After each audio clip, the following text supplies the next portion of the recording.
Thank you, Rajiv. A very good evening, ladies and gentlemen. It indeed is a difficult time that we have to come here like this and brief you.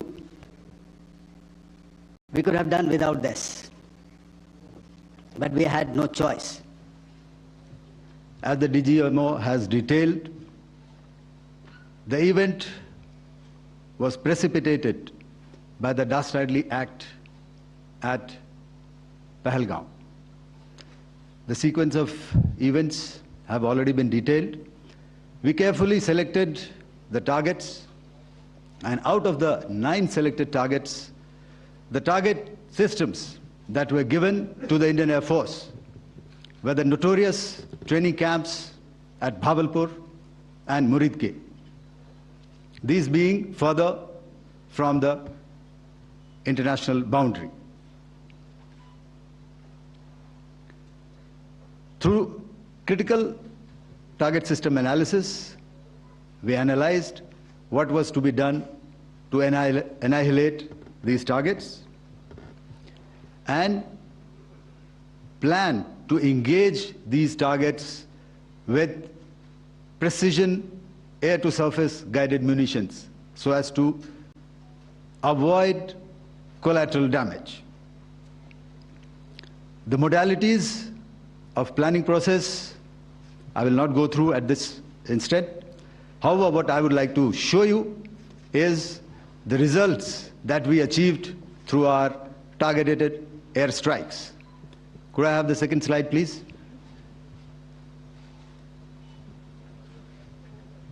Yeah, change, please.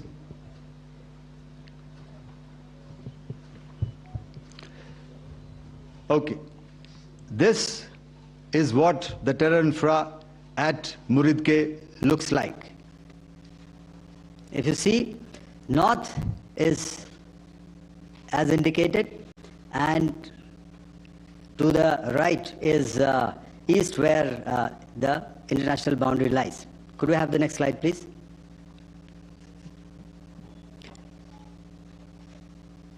Orientating.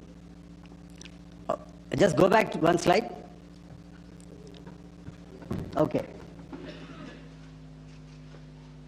Please have a look at this red building, the series of buildings out here,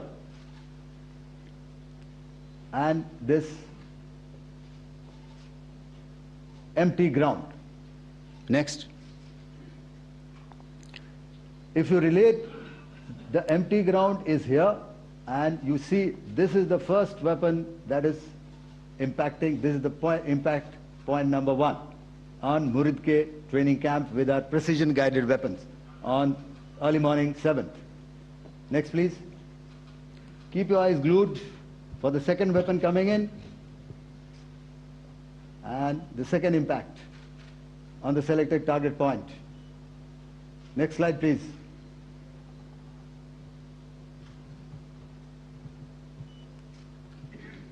Third weapon, third impact. Continue. And fourth weapon, fourth impact. So through these targeted and precision targeting, we addressed the target at Muridke, which was the terrain infrastructure. Can you hear me? All right. Okay, I'll come closer to the mic. Now we go to the next target, which is the Bhavalpur training camp. Next slide, please. Okay, just wait. So the effect, if you see,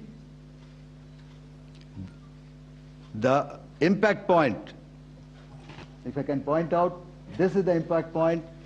The ammunition has gone through the roof and it has created a blast inside, the photographs of which you would have, all of you would have seen.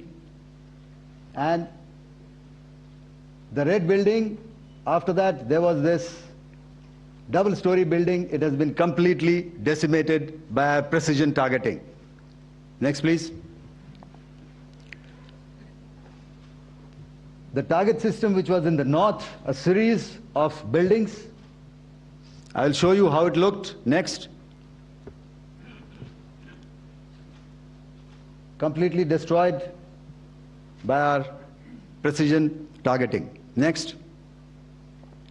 Now coming to Bhavalpur, this is the target complex that we are dealing with, a fairly large target complex. So we had to carefully choose the points that we needed to address, which were high value and which would meet our stated objectives of eliminating the terrorists. I would like to draw your attention to this red canopy, and in relation to that, I would cover the targets. One target system is a series of buildings here, other one here, and other one out here. Next slide, please. This is how it looked before, and this is how the building looked after the impact of the weapon. And orientation in relation to this red canopy, you can see here. Next, please. Before, next, and after. The roofs have completely collapsed. Next. This is the target system. Next. Precision targeting, and we've achieved our objectives here. Next. All right, so that was what we did on the 7th. Our objective was to address these two terrorist camps, and that we did with precision. And thereafter, we maintained a robust air defense posture, because remember, our objective was to target the terrorists and terrorist infrastructure, not any other infrastructure, not the Pakistani military, not the Pakistani any other infrastructure. So that is what we have maintained on the 7th of May. However, what we saw in the evening of 7th of May, we were saturated with a raid of Pakistani unmanned aerial vehicles and small drones. And these came in waves in our civilian areas, over our military installations, and all of them were successfully intercepted. Few of them did manage to land. However, there was not much damage that they did. And we have our robust counter-US hard kill and soft kill systems which did the job. However, the difference here was that we had targeted the terrorists. The adversary now has targeted our civilians and the military infrastructure. So it had to be responded to.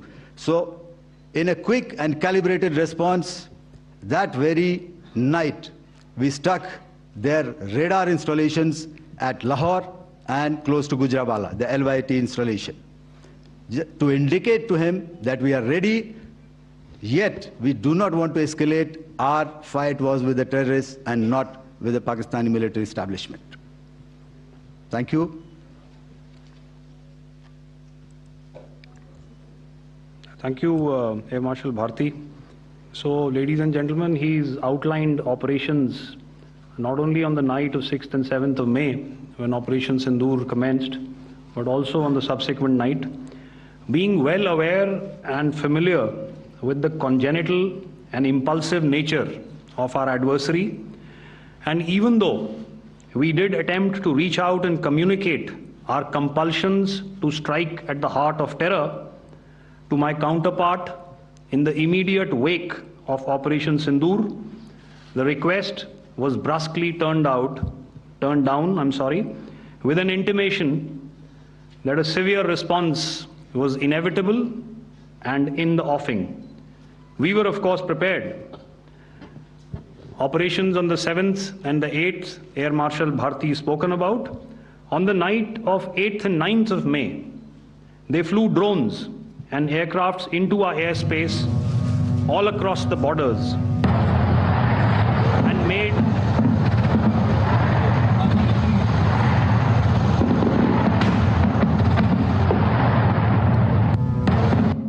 and made largely unsuccessful attempts to target numerous military infrastructure. Violations on the line of control by Pakistan also commenced yet again and precipitated into fierce arty engagements. The air operations on the night of 8th and 9th of May, I'll yet again request the DG Air Operations to cover.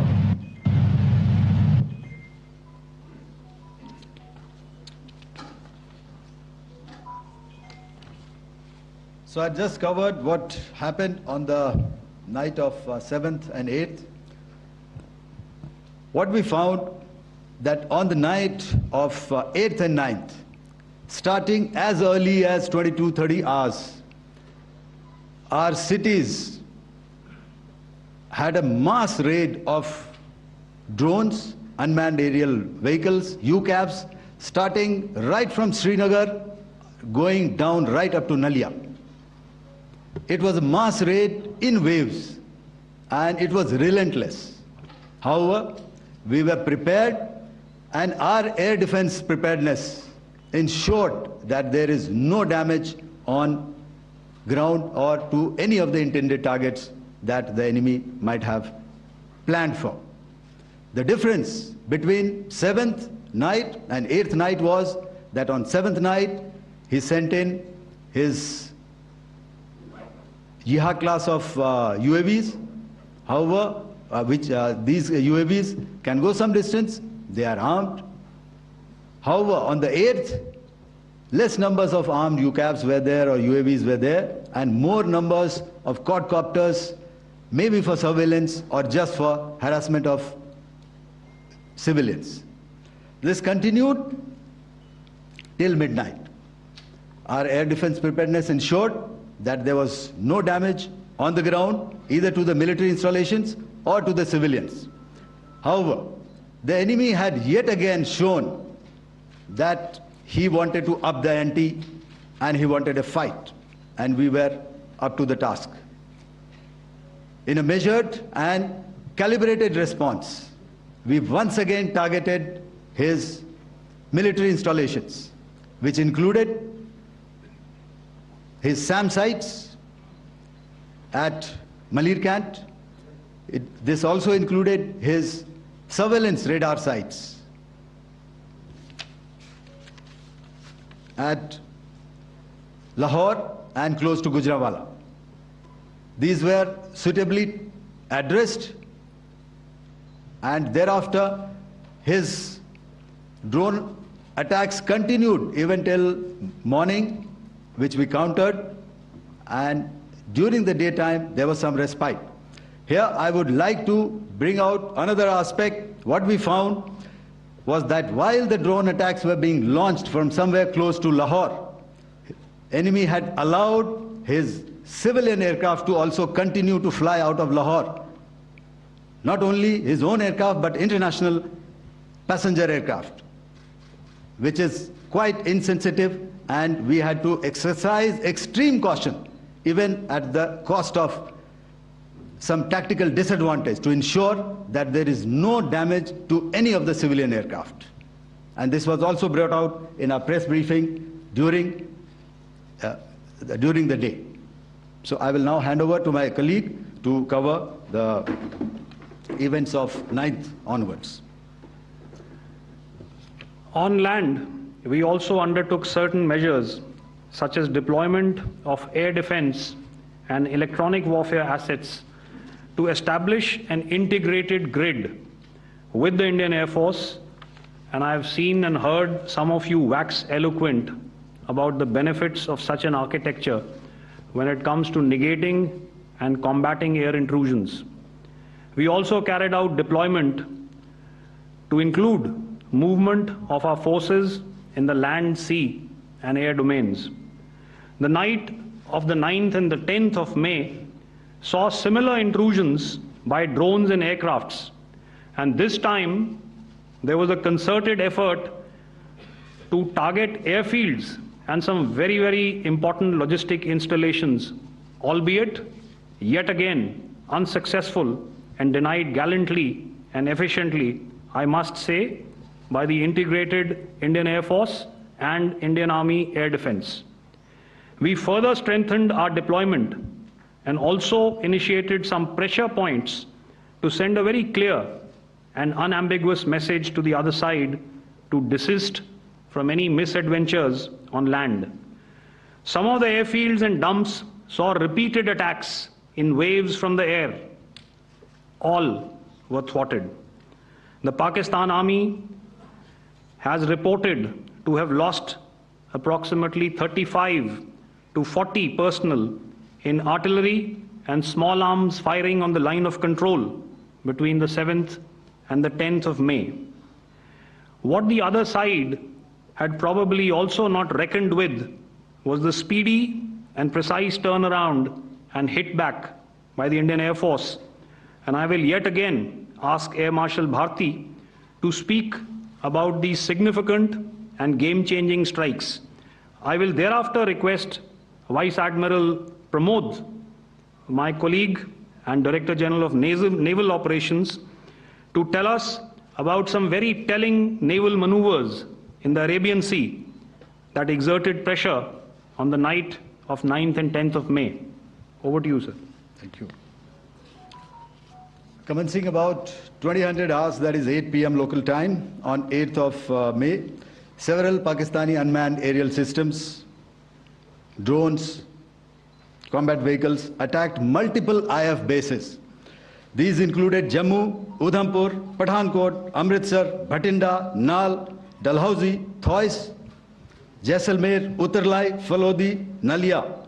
These were almost simultaneous and they came in waves. All our AD guns and other systems were waiting for them.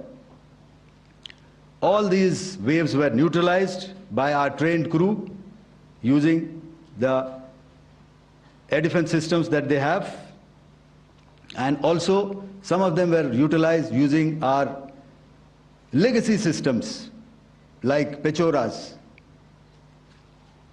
and IF Summer, which we have recently acquired. And some were neutralized by the Garud snipers. There was no damage on ground from these incursions and these mass raids, if I could call them, from the Pakistani side. However, following these relentless attacks on our air bases, on our forward positions, and on our civilian targets, this was time to convey some message to our adversaries. And therefore, a decision was taken to strike where it would hurt. And towards that, in a swift, coordinated, calibrated attack, we struck his air bases, command centers, military infrastructure, air defense systems across the entire Western Front. The bases we struck include, mind you, Chaklala is Islamabad, Rahim Yar Khan, Sakar, sending a clear message that aggression will not Jacobabad. We also struck the C2 centers at Murid, the UAE complex at Murid, Rafiki,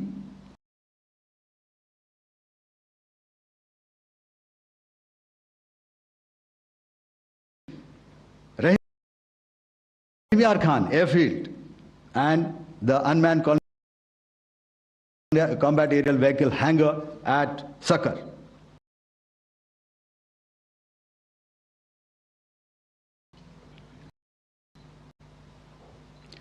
I would like to reiterate here that we have the capability to target every system at these bases and more. However, it was only a measured response to instill good wisdom to our adversary to refrain from further escalation. IF response was directed only at military installations, avoiding civilian and collateral damage. I would now like to show you some of the effects that have been achieved as a result of our air operation.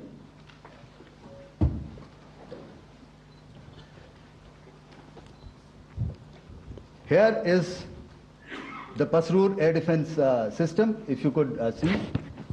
Zoomed up view, this is the radar mounted on a high tower. And after the strike,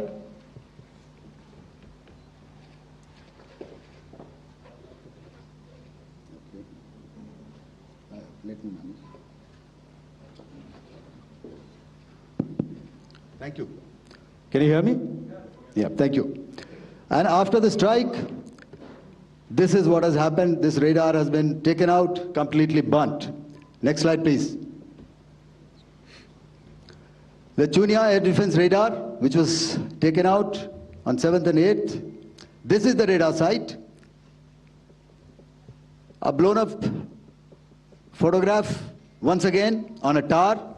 Not very clear, but what you see very clearly is the after effect after we have stuck.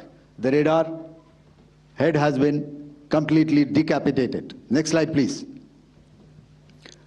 Arifwala air defense radar.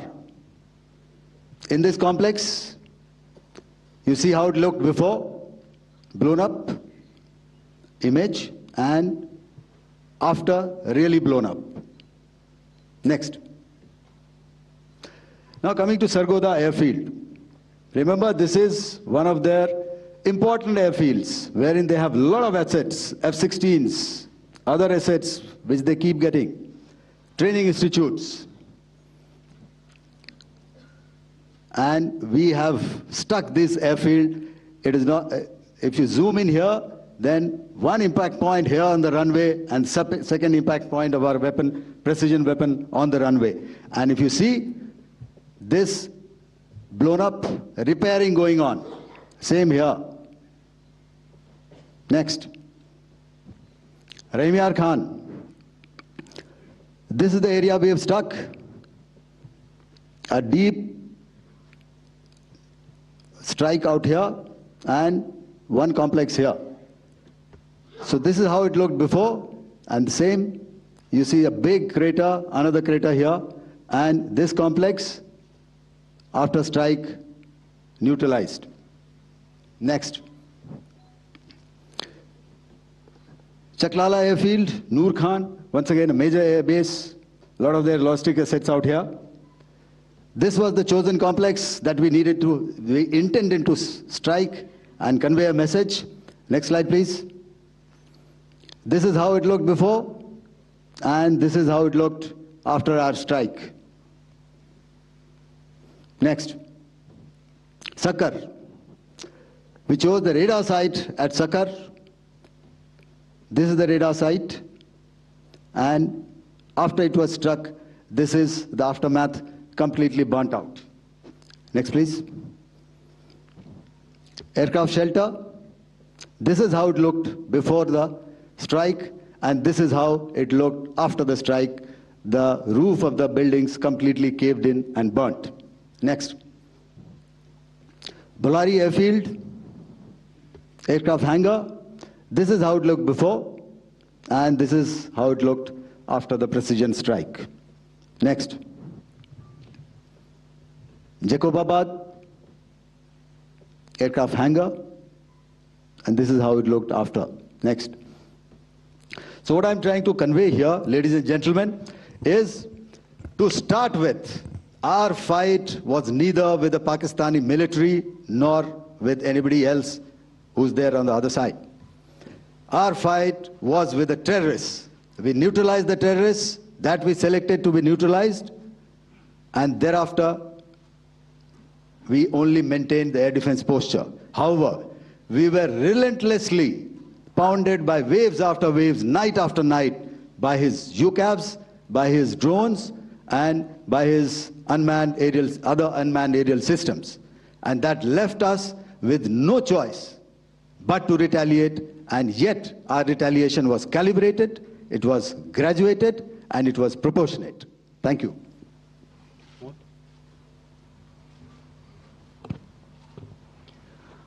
Good evening, ladies and gentlemen.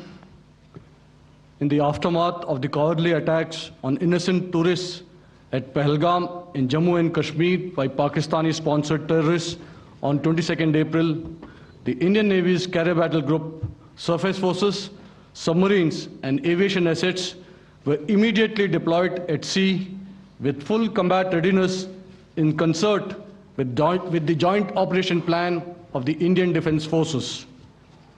You may be aware that we tested and refined tactics and procedures at sea during multiple weapon firings in the Arabian Sea within 96 hours of the terrorist attack.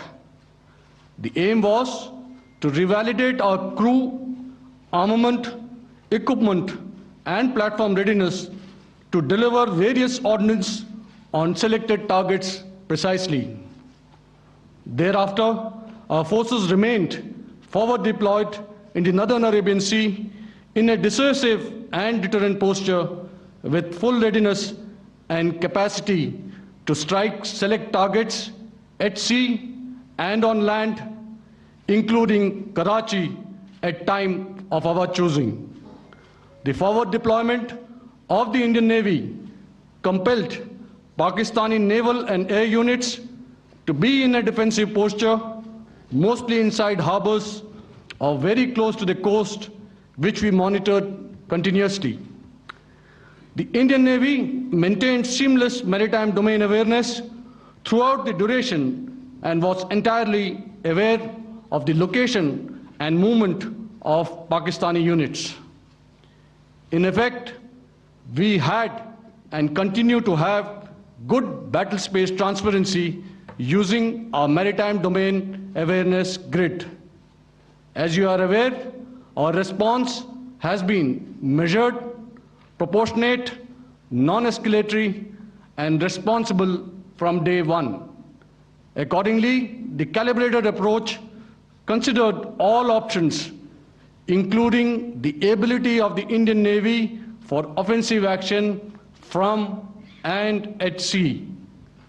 As part of this escalation control mechanism, the application of force by the Navy was planned in a synchronized manner in coordination with the Army and Air Force, the highlight being teams from the three services working closely in an integrated manner. Along with the kinetic actions by the Indian Army and Indian Air Force, the overwhelming operational edge of Indian Navy at sea contributed towards Pakistan's urgent request for a ceasefire yesterday. As we speak, Indian Navy remains deployed at sea in a credible deterrent posture to respond decisively to any inimical action by Pakistan or Pakistan-based terrorists. Thank you. Samno Varna, Jai Hind. Now I'll hand over to Director General Military Operations for further proceedings. Ladies and gentlemen, on the 10th of May, in the morning, even as we were getting into a huddle to wargame the events of the previous night, a routine exercise, I received a message on hotline from my counterpart in Pakistan seeking my willingness to communicate. Since our initial aim was to strike at terror camps, and all our actions in the subsequent days were in response to the intrusions and violations by the Pakistan Air Force and its army, it was decided that I would indeed speak with my counterpart. You are already aware, I've seen it being covered on national television, that my communication with the Pak DGMO was conducted at 15:35 hours yesterday and resulted in cessation of cross-border firing and air intrusions by either side with effect from 1700 hours 10th of May, after he proposed that we cease hostilities. We also decided to further speak on the 12th of May, that's tomorrow, at 1200 hours, to discuss the modalities that would enable the longevity of this understanding. However, disappointingly, and must I add,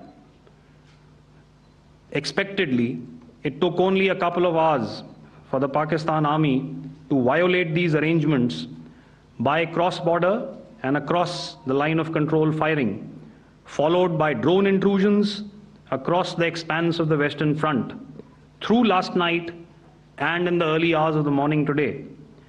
These violations were responded to robustly and dealt with as they must be. We have earlier today sent another hotline message to my counterpart highlighting these violations of the understanding between the DGMOs on the 10th of May and our firm and clear intent to respond to these fiercely and punitively, if repeated tonight, subsequently, or later. In this regard, I must inform all of you that the Chief of Army Staff has earlier today conducted a security review and has granted full authority to our Army commanders for counter-actions in the kinetic domain in case of any violation by Pakistan. In the end, I pay my solemn homage to my 5 fallen colleagues and brothers from the armed forces and civilians who have tragically lost their lives in Operation Sindoor. Our hearts go out to the bereaved families, and we express our solidarity to them in this lifetime and beyond, at this grave juncture in their lives. Their sacrifices shall always be remembered and spoken of in glowing terms by a grateful nation.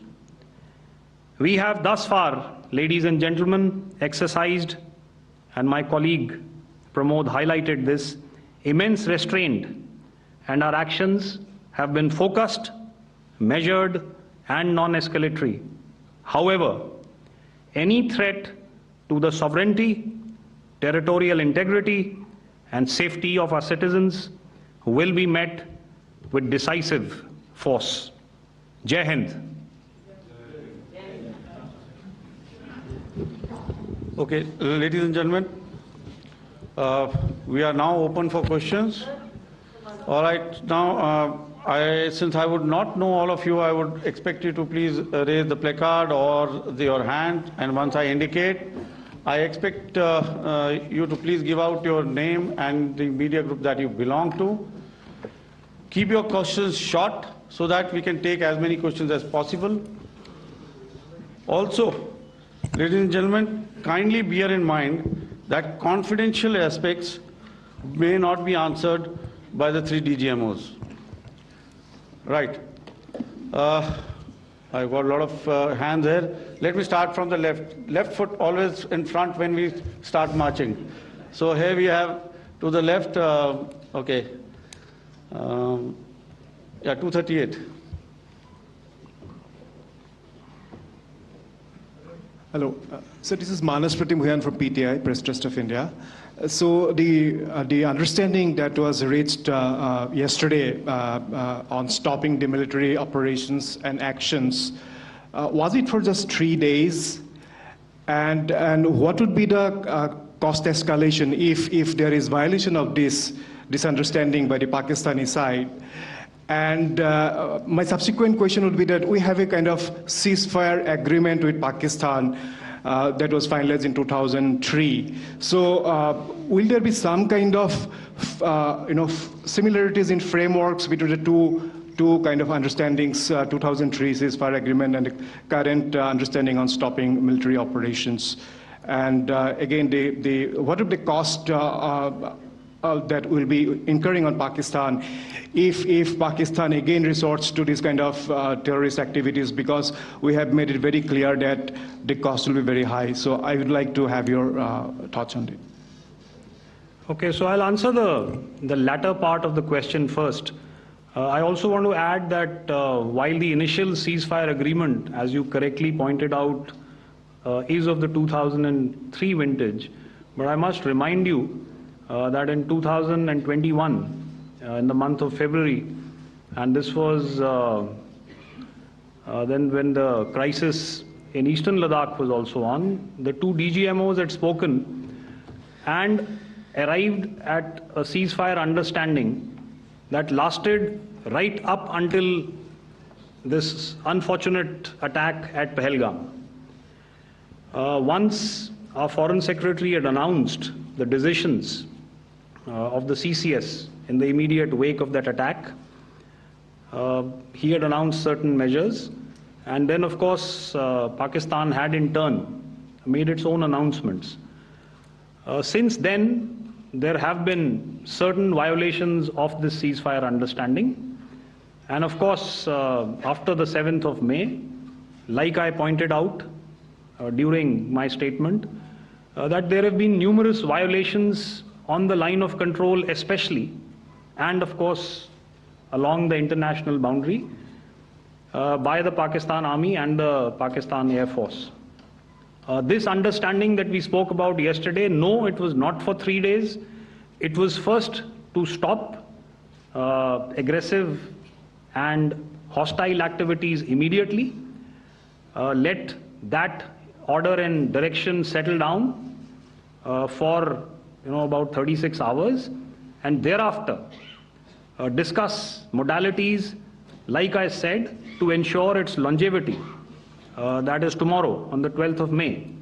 But unfortunately, we had a violation starting at approximately 1900 hours last night. And we've sent a communique, like I said, to the Pakistan Military Operations Directorate. And we will await as to what happens tonight. All right. The cost escalation, I'll leave it to your best imagination. I've already said that the response will be fierce and punitive. Now, the right foot forward. Yeah.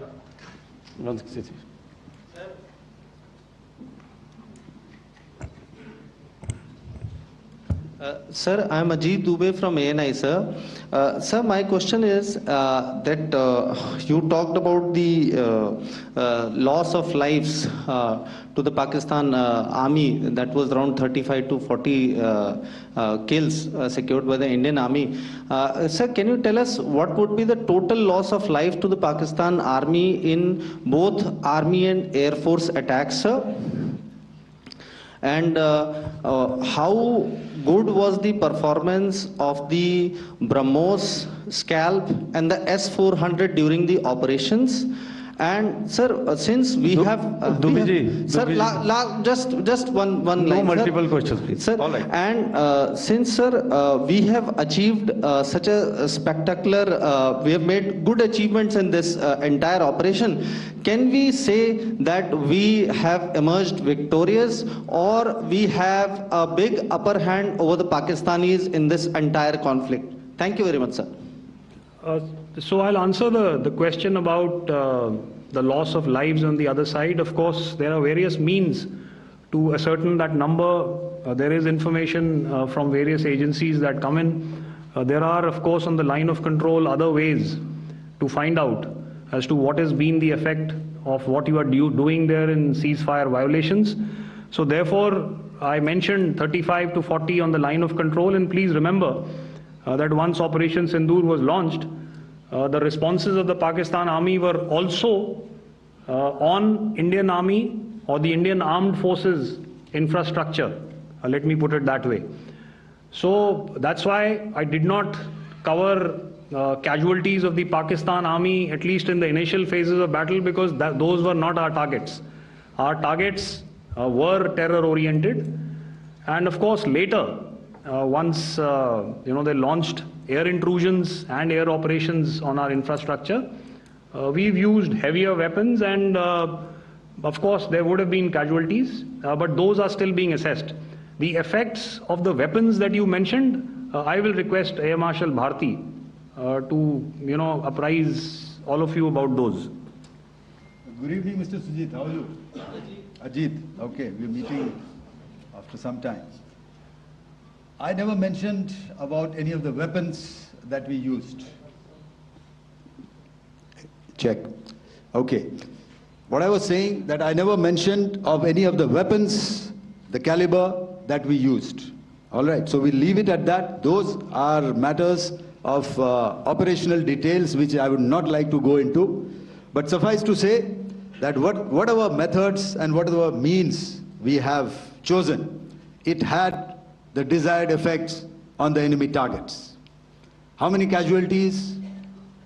How many injuries? Well, to start with, our aim was not to inflict casualties, but in case there have been, it is for them to count. Our job is to hit the target, not to count the body bags.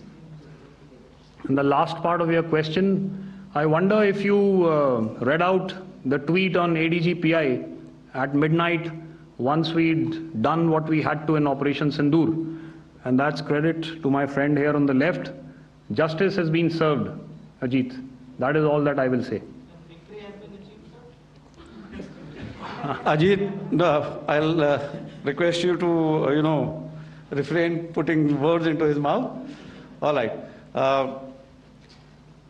Yeah, I'll come back to the left. 147. Sorry, 47. No, 47. Did I see it here or? Yeah. Good evening, gentlemen. Sorry, 147. I saw it there. Sorry. Yeah. Since I've already said 147. Start, please. Hi, sir. Good evening. This is Shivam Patel from Reuters News Agency. Thank you for giving me the opportunity. My question, sir, is how many military targets did Indian Armed Forces strike in Pakistan in response to the attacks from Pakistan? How were these targets selected? And how many troop casualties have been there in total on both sides, if you can give details? Thank you. I'm sorry, where are you? I haven't spotted his... He's to the right. Okay. Can you just repeat that for me, please? Sure, sir. So my name is Shivam Patel. I'm from Reuters News Agency. My question is, how many military targets in total did the Indian Armed Forces strike in Pakistan in response to the attack from Pakistan? How were these targets selected? And how many troop casualties have been there on both sides, if you can? So you're speaking of the targets that I mentioned in the wake of the attack at Pahalgam, right? Military targets, sir, after response. Yeah, I think it's amply clear to everybody here that the Pakistan army has not crossed the international boundary, neither in the plain sector nor on the line of control. So the intrusions have been in the air.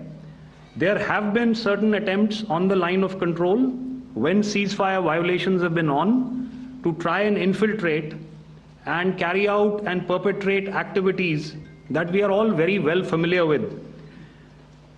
Whether these are by terrorists or by the Pakistan army or its special forces and commandos is difficult to say, but each of these have been effectively thwarted. So therefore, as far as engagements of military targets on the other side is concerned, I thought Air Marshal Bharti covered those very well and in detail, and he also mentioned as to how they went about targeting those. I think those images were very clear and very, very graphic in telling us as to what we needed to hit. And you'll remember right at the outset I said that we even went into what was the construction in each of these locations and therefore decided on the vector that had to be utilized. Please. Okay, if I could add to what the DGMO has said, I have already detailed the targets. Now, whether it is X numbers or Y numbers that is immaterial. And what damage have we inflicted, you have seen. What are the casualties on the other side? As I said, that is for them to count. As far as we are concerned, from the air defense side, if they had a choice, they would have definitely come in. They are fighters, there are more numbers of UCAVs. It is not that they did not intend to come in. It is only that our robust AD posture prevented them from coming in. So that must be known, and that must be realized by all the audience here. Yeah, I'll come to the left now, 24.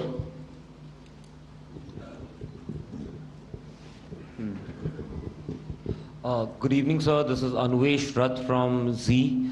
Sir, I wanted to know on the first briefing, which was done by FS and two representatives from Air Force and Army, you showed a list where there was 21 places in that list. You have stuck 9.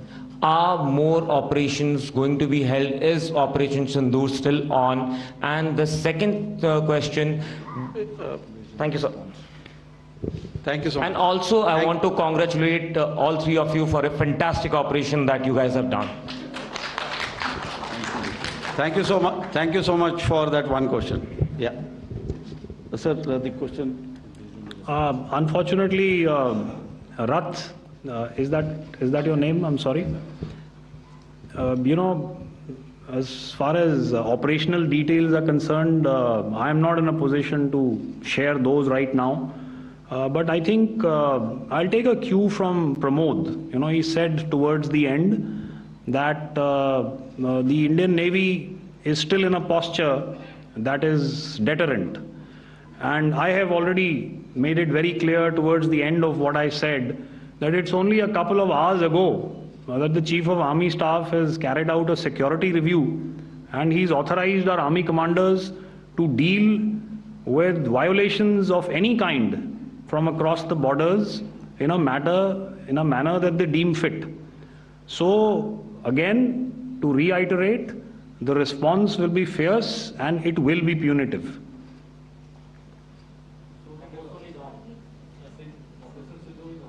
Yes. 163. I'll go back this side now. Yeah, 255. She said middle wale kya karenge, so 255. Oh, sorry. Good evening, sir. I'm Shailesh from National Defense. Please allow me, first of all, to pay my gratitude for protecting us Indians. Thank you very much.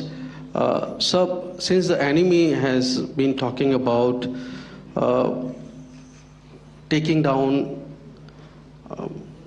our aerial platforms, it would be deemed fit in case we can reveal that we have taken down their fighter jets. What could be the number? Though you said that they may be not good to reveal the platforms, but since this has come from various quarters in Pakistan, so I believe that we need to answer, in case if you can, sir, if you may allow. The question is for me? Yes, sir. Okay, and if I get it right, you want to know how many of their planes we have downed? Yes, sir. Yes, sir. All right. See, as I said, their planes were prevented from coming inside our border. All right. So we do not have the wreckage with us, but definitely we have downed a few planes. Numbers, we would not like to hazard a guess out here. Okay. I have the numbers. Okay. And we are getting into the technical details of it to establish it. So I would not like to put a figure at this time, but definitely there are losses from their side which we have inflicted. Were they, please don't ask. Were they fourth generation plus, sir? No, see, you're putting words into my mouth. Why do you say fourth generation? Let us make it high tech. Okay. Thank you so much, sir. All right. Yeah, 163.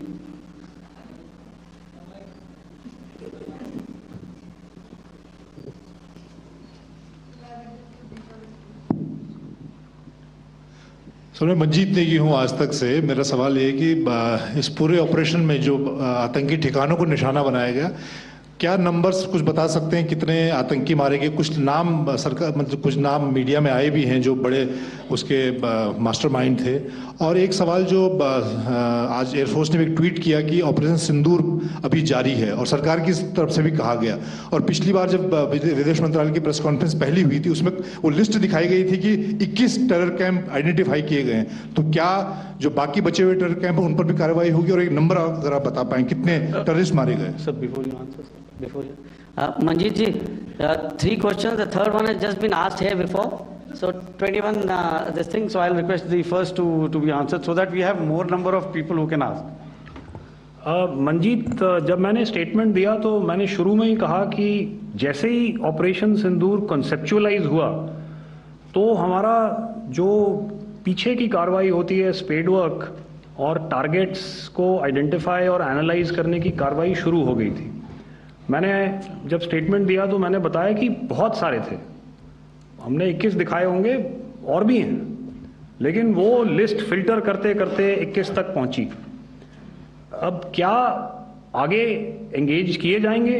अगर ज़रूरत पड़ेगी तो ज़रूर engage किए जाएंगे, लेकिन मैंने बताया कि इस समय जो इंट एजेंसीज ने हमें बताया कि फलाने कैंप में प्रेजेंस है, हमने उनको एंगेज किया।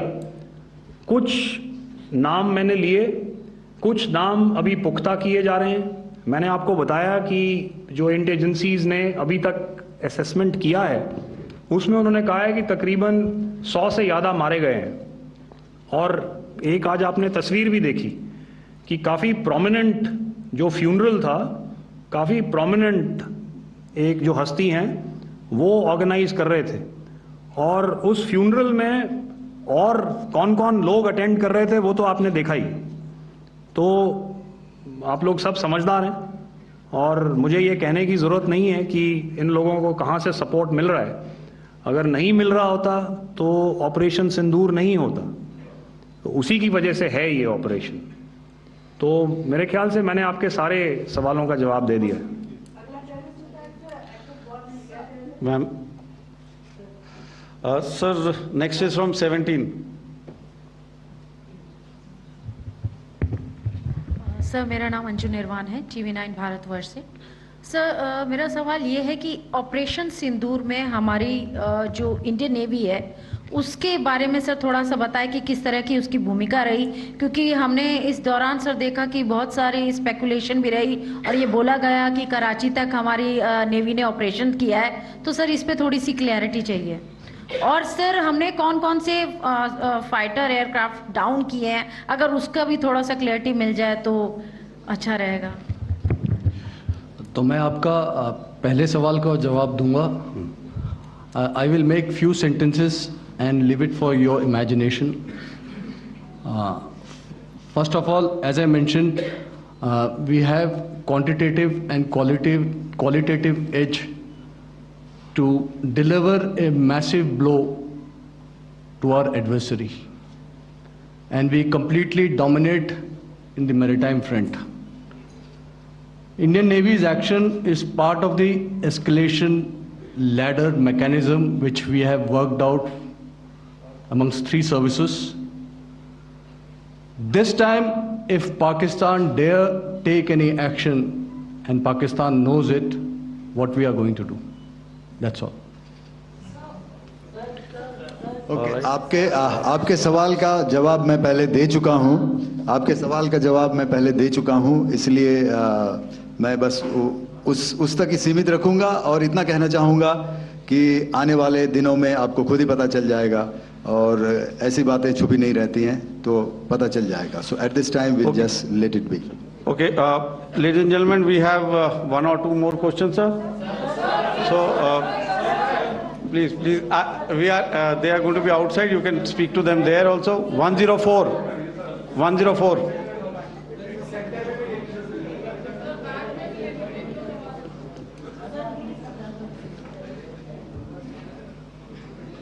I think. Yeah, ask. Sir, Dinaka with the Hindu newspaper. Are you surprised that you got this question? No, sir. I'm waiting for the press alert. Sir, can you give a number of assets we lost, because there's been a lot of speculation going on, international media writing a lot of things about our platforms, including Rafales. I mean, Pakistan claiming that a Rafale has been downed, etc. Can you put that question to rest and clarify on that? I guess that question is for me. All right, I'm happy that you've asked this question. You know, we are in a combat scenario, and losses are a part of combat. The question that you must ask us, okay, and indeed that we must ask ourselves, you inclusive, is have we achieved our objectives? Have we achieved our objective of decimating that terrorist camp? And the answer is a thumping yes. And the results are for the whole world to see. As for the details,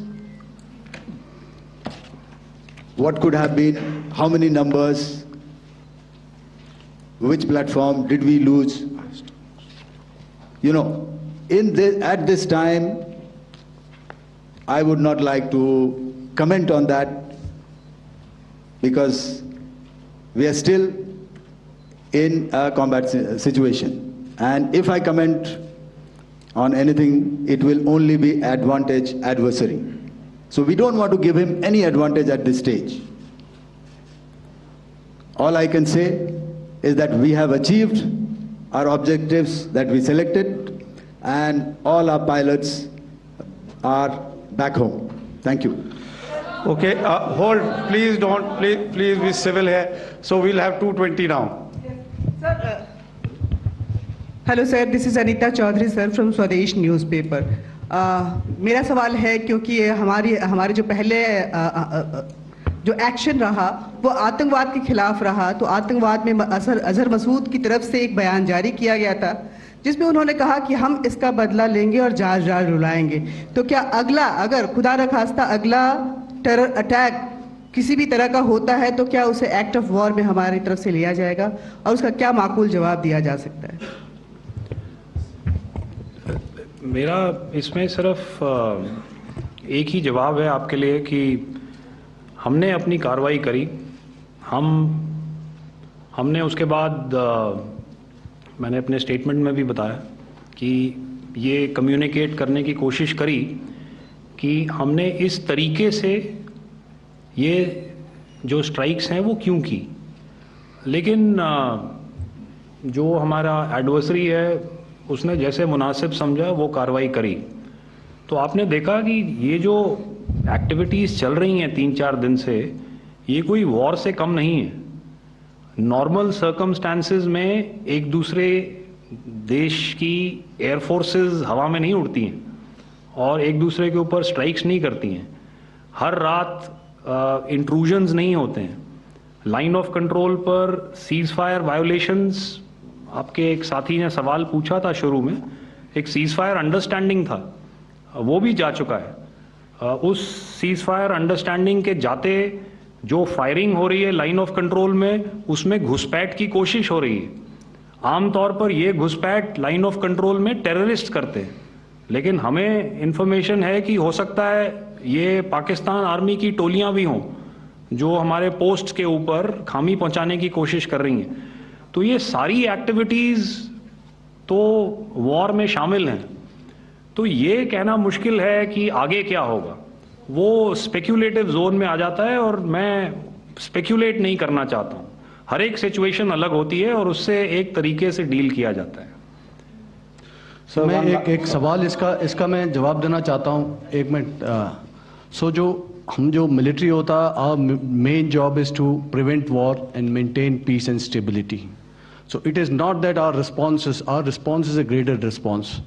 that means अगर किसी ने किया तो उसको graded उसमें किया। जैसे terrorist action हुआ तो what we did is a terrorist action and we destroyed all the terrorist camps. उसके बाद आपने देखा कि उनने थोड़ा सा कोशिश किया तो हमारे एयरफोर्स एंड आर्मी ने क्या किया, तो मिलिट्री टारगेट्स हैं उनके ऊपर थोड़ा। So our aim is to maintain peace and tell them our adversary that you do this and the response will be bloody. Okay, now as per the, please, we'll have 166 and 25, and after that, no more, please.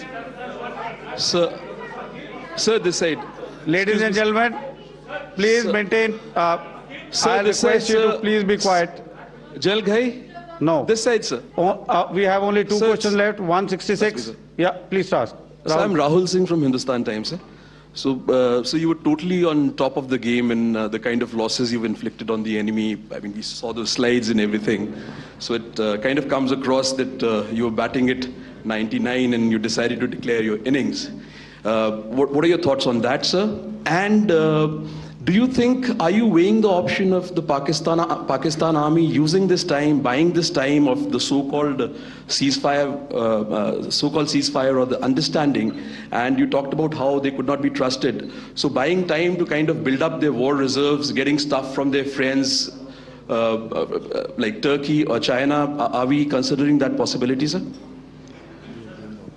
Look, see, the call came from the Pakistani side to speak about cessation of hostilities.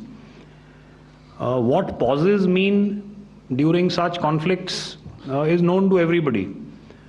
I don't want to go into the pros and cons of how preparation for war is made. That is a process in itself. But I think my senior colleague here, the DG Air Operations, spoke, or he alluded at least, to what this operation was precisely and specifically meant for. And I think that's something that we achieved, right at the outset. Had we had the option not to go further, we probably wouldn't have. But we've been compelled to be in this situation. And as you've seen, the armed forces of India, and you've got the 3 Director Generals sitting here, we are always prepared to face any eventuality. And like I said, that's for the sovereignty, the territorial integrity, and the safety of our citizens. So whatever has to be done will be done. I'm not so concerned about what Pakistan will do in this time. I'm only concerned about what we will do. We have a roadmap and a plan, and we will follow it diligently, and we will follow it to the T. That's the contention that I want to make here today.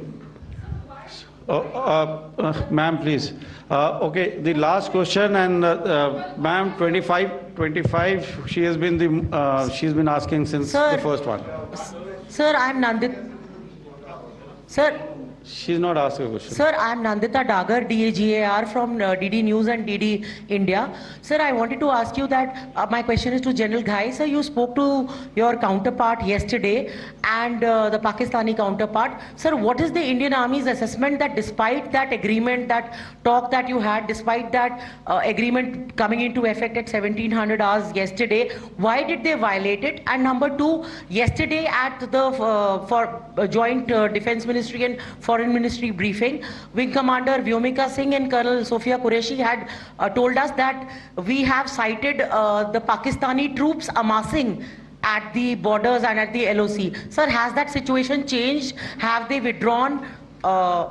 And sir, if in case, despite now there is a lull, of course, but if tonight again the enemy again carries out shelling and aerial intrusions through drones, what is going to be our response, sir? Thank you. So without outlining the specifics of that response, I've already made it clear that there will be a response, and it will be fierce and it will be punitive. Why the Pakistan Army chose the option of violating the understanding that was arrived at earlier yesterday, I think that's a question that we best answered by the Pakistan DGMO. I wouldn't be able to, give you that. But, in situations such as these, and if you go back into any conflict, sometimes these understandings take time, to fructify and manifest on ground. But without, getting into the reasons, it is our mandate to be prepared at all times, and that we were. It's not as if because there was an understanding we weren't prepared. I must tell you that the armed forces were on a very, very high alert, and they continue to be in that state even as we speak. All right. Ladies and gentlemen, please, ma'am, please. Okay, thank you so much for coming today. Those who have missed asking a question, those who have missed, see, I knew I'll grab this attention from you like this. Those who have missed the opportunity to ask a question can give me a written one. I will definitely get back to you with that. And also, they are they are invited for a cup of tea in my office day after.